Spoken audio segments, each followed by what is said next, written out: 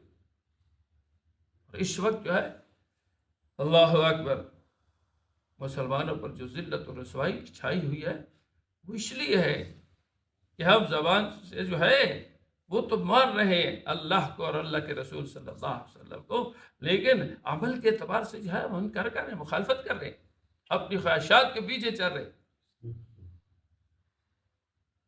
اللہ کے حکم اور رسول اللہ صلی اللہ علیہ وسلم کی سنت کے مقابلے میں خواہشات کے پیچھے چل رہے ہوتے ہیں، یہ مخالفت ہے اللہ کی اور اس کے رسول صلی اللہ علیہ وسلم۔ تو فرمایا وَقَدْ أَنزَلْنَا آیَاتٍ بَيِّنَاتٍ، کہ ہم نے تو واضح دلائل نازل کر دی، واضح دلائل۔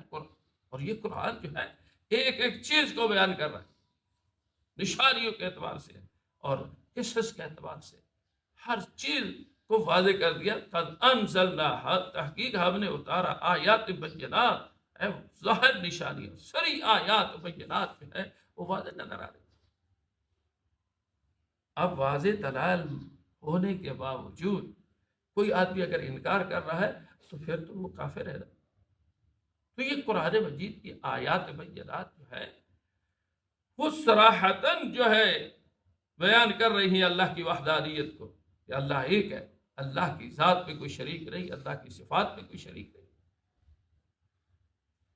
اس طرح رسول اللہ صلی اللہ علیہ وسلم اور آپ صلی اللہ علیہ وسلم کی ختم نبوت کو واضح قرآن نے بیان کر دیا۔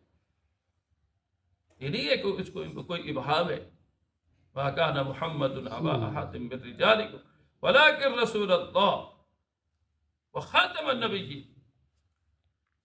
جہاں رسول اللہ صلی اللہ علیہ وسلم کی رسالت کو بیان کیا، وہاں خاتم النبیین کو بھی بیان کیا کہ حضور صلی اللہ علیہ وسلم صرف رسول نہیں ہے بلکہ خاتم النبیین، سب سے آخری رسول بھی حضور کریم صلی اللہ علیہ وسلم۔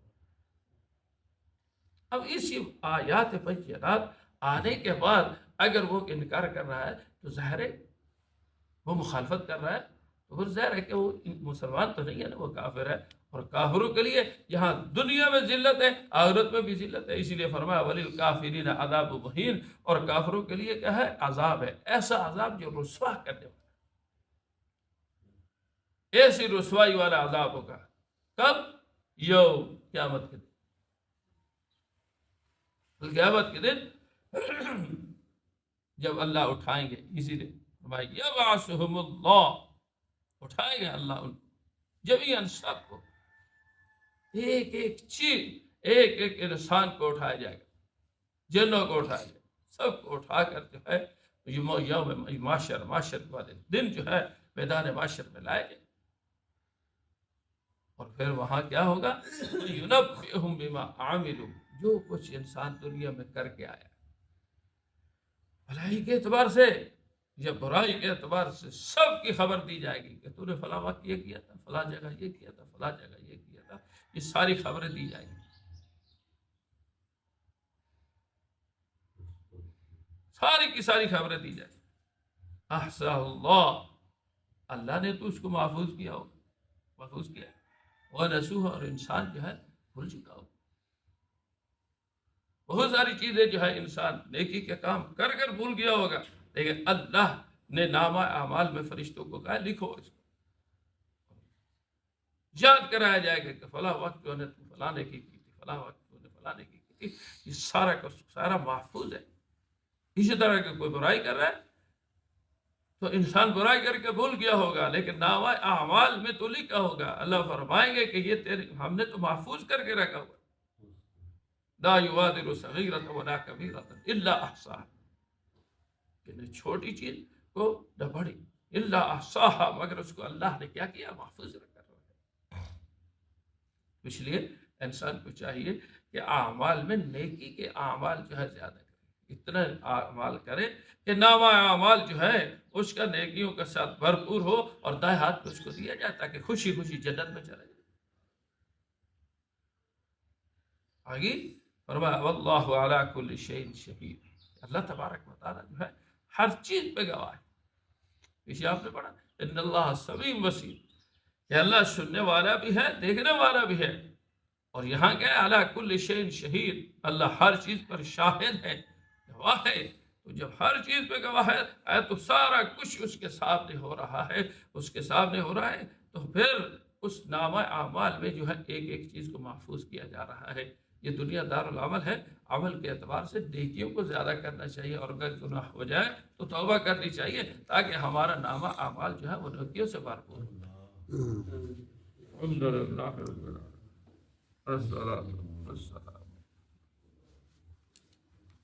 اللهم صل على محمد وعلى آل سيدنا ومولانا عبدك ورسولك، صل على المؤمنين والمسلمين والمسلمات، اللهم اغفر للمؤمنين،